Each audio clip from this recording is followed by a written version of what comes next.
खाकी में वामपंथी आरक्षक का सर, वर्दी की आड़ में माओवादी कनेक्शन, शहरी नेटवर्क में हो सकता है शामिल, अधिकारियों को देता था खुलेआम धमकी, वो सरकार को भी लेता था आड़े हाथ, बनना चाहता था नक्सली और आतंकवादी, वो आईएसआई में जाने की करता था बात।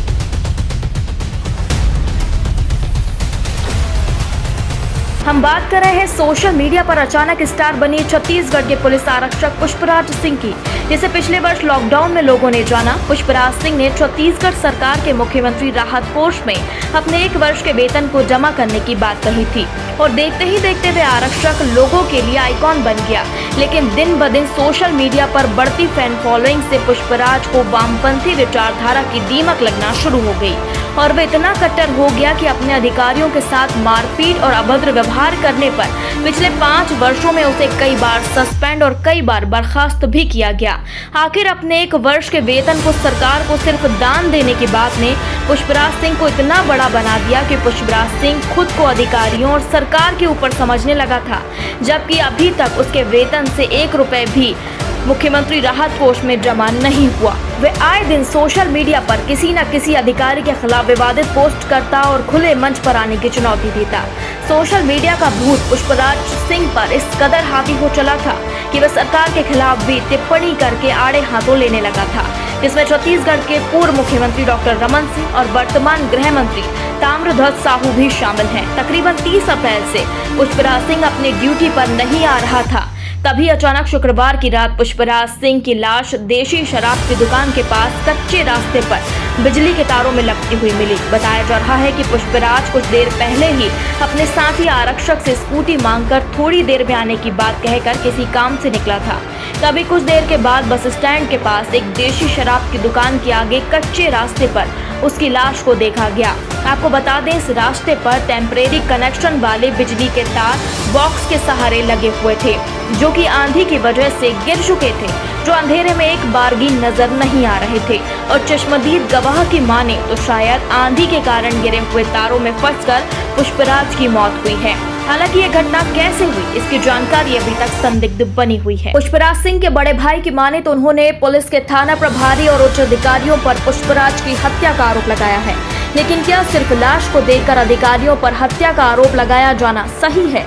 वह भी तब जब पुष्पराज सिंह लगातार सोशल मीडिया पर उन्हें खुली चुनौती दे रहा है। इस बात की पड़ताल के लिए Pushpraj Singh social media Facebook पर की गई तमाम पोस्ट को देखना बहुत जरूरी है। साथ ही सोशल मीडिया पर लगातार तेजी से वायरल हो रहे उसके ऑडियो को भी सुनना आवश्यक है। बाहर में 4 जने गार्ड खड़े हैं, मुंगेली ढूंढने के लिए आए हैं। मैं कोई आतंकवादी हूँ, टेररिस्ट हूँ। जब तुम इस तरीके से क्यों सोच रहे हैं?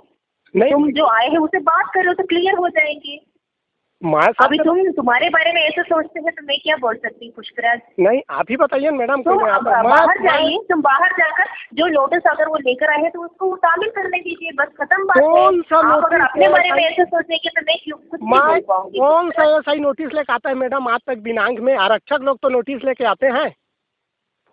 मैं पुलिस विभाग से इतना प्रताड़ित हो गए हूँ मैडम। कल कोई नोटिस ले लो और बस बात खत्म कर दो। इतने डर क्यों रहे हैं? कल के डेट तुम इतने छोटे चीज को लेकर इतने हैरान क्यों हो रहे, इतने डर क्यों रहे? मैं किसी से नहीं डरता मैडम। मुझे आप कल के डेट में किसी से नहीं डरते हैं तो तुम जाकर नोटिस ले लो। नहीं, मेरा नोटिस नहीं लेना है, आप मुझे डायरेक्ट बर्खास्त कर दो।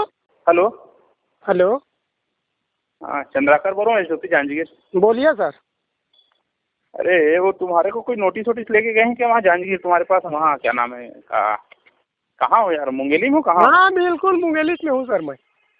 अरे तो नोटिस शामिल हो रहा है तो उसमें नोटिस ऐसा क्या नोटिस है क्या हो रहा सर? आप मुझे बताइए ऐसा क्या नोटिस है जिसको 8 बजे रात को तामील ही करूंगा मैं? मुझे आप लोग बर्खास्त करना है, डायरेक्ट बर्खास्त कर दो सर। मैं नौकरी से नहीं डरता। मैं 10 साल की नौकरी में इतना प्रताड़ित हो चुका हूँ सर मैं।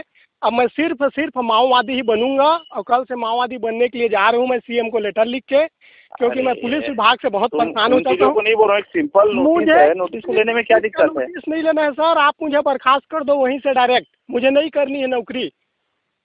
मैं 10 साल की नौकरी में बहुत प्रताड़ित हो चुका हूँ। अब मैं नक्सली बन के रहूंगा या फिर IAS में भर्ती होऊंगा सिर्फ पुलिस अधिकारी की प्रताड़ना की वजह से। ऐसा क्या नोटिस है सर बताइए आप? जो अरे रात नोटिस में 8 तुम्हारे पास बजे दोपहर लेना में गया, पड़ेगा। अभी आप से नहीं गया बताइए ना है। सर अरे क्या नोटिस है। नोटिस तो तुम्हारे पास आज 3 से गया, अभी थोड़ी गया। आज मेरे घर में मेरी बहन की शादी थी और मेरे को ढूंढने के लिए वनाफर आए हैं जांजगीर से, और मेरे को चूतिया समझते हैं वो कि नोटिस है करके। ऐसा कौन सा नोटिस को लेके एएसआई आता है सर, आप बताइए। दुनिया भर का नोटिस को लेके तो अरे तो आरक्षक लोग जाते हैं। नोटिस है, एक नोटिस है, नोटिस की तामील क्या की है, उसमें क्या नोटिस है दिक्कत सर, है? वही मैं जानना चाहता हूँ। मैं क्या किया हूँ जो नोटिस है, मैं क्या गलती किया हूँ जो नोटिस निकला है? नोटिस जो दिया है वो सामने वो आया है तुम्हारे, उसको तामील करो, पावती दो, खत्म करो, रात उसमें में क्या थोड़ी दिक्कत नोटिस, है? मैं आता हूँ सर 26 तारीख को तामील कर दूंगा नोटिस। ऐसा क्या जरूरी नोटिस है जिसको अभी मैं तामील करूंगा? अरे भाई नोटिस तो तुमको दिन से क्या होगा मेरे ख्याल से, अभी तो नहीं क्या होगा रात में वो। मेरे पास शाम को आया दिन से था क्या है कि अभी के? शाम को आया था, मैं शाम को आया था कितना नोटिस बजे? लेके 5 बजे के आसपास। 5 बजे? 5 बजे तो शाम था, उस समय ले लेना था नोटिस जब आया था तो। मैं इतना मूर्ख नहीं हूँ सर, मेरे को आप चूतिया बनाओगे तो मैं समझ लूंगा। मेरे को गिरफ्तार करके जेल में भी डाल दोगे तो मैं जेल से भी नहीं डरता। कल से मैं जा रहा हूँ नक्सली बनने, माओवादी बनूंगा, सीएम को लेटर लिख अरे यार वो तो तुम्हारी स्वतंत्र इच्छा है, तुम नक्सली बनो, माओवादी हाँ बनो, तुम्हारी बिल्कुल स्वतंत्र बिल्कुल इच्छा बनी है, उसमें चाहूंगा कोई सर, दिक्कत बनना इच्छा है 100% है। नहीं। हाँ और मेरी इच्छा है, सिर्फ आधिकारिक प्रताड़ना की वजह से बन रहा हूँ मैं, मेरा कोई इच्छा नहीं था, शौक नहीं था। नोटिस लेने में प्रताड़ना नहीं होता, नोटिस लेना है, खत्म कर, उसमें क्या प्रताड़ना है? ठीक है ठीक है। इस ऑडियो में साफ तौर पर सुना जा सकता है कि पुष्पराज सिंह पर वामपंथी विचारधारा किस कदर हावी हो चुकी थी और वे अपने अधिकारियों से भी ना तो सीधे मुंह बात करता था और ना ही सही जवाब देता था।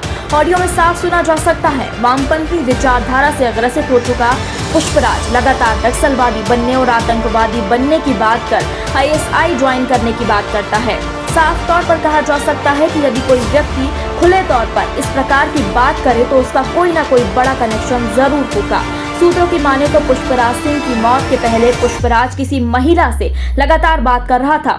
उसके लाश के पास पुलिस पहुंचने के बाद भी मृत आरक्षक का मोबाइल बज रहा था। शायद वह कॉल भी उसी महिला का होगा। एक आरक्षक जो अपने अधिकारी से नक्सलवादी और आतंकवादी बनने की बात कर रहा हो और कर्तव्य गैर हाजिर रहकर रात को सुनसान इलाके में चुपके से कहीं जा रहा हो तो उसका शहरी नेटवर्क में माओवादी कनेक्शन भी होने से इनकार नहीं किया जा सकता। हालांकि इस बात में कितनी सच्चाई है, इस बात की पुष्टि स्वदेश 24/7 न्यूज चैनल नहीं करता, लेकिन लगातार वामपंथी विचारधारा को जाहिर कर यदि कोई खुले मंच से अधिकारियों के साथ सरकार को भी धमकी देकर ललकारे और नक्सलवादी आतंकवादी बनने की बात करे तो पूरे मामले की पड़ताल करना बहुत जरूरी है। सूत्रों के अनुसार पुष्पराज अपनी मौत से पहले लगातार किसी महिला से बात कर रहा था। पुष्पराज सिंह की संदिग्ध मौत से पहले उसका इस प्रकार का व्यवहार और लगातार किसी महिला से बात करते करते अचानक उसकी मौत होना कई सवालों को खड़े करता है। आखिर वह महिला कौन है जिससे पुष्पराज की बात करते करते अचानक मौत हो गई?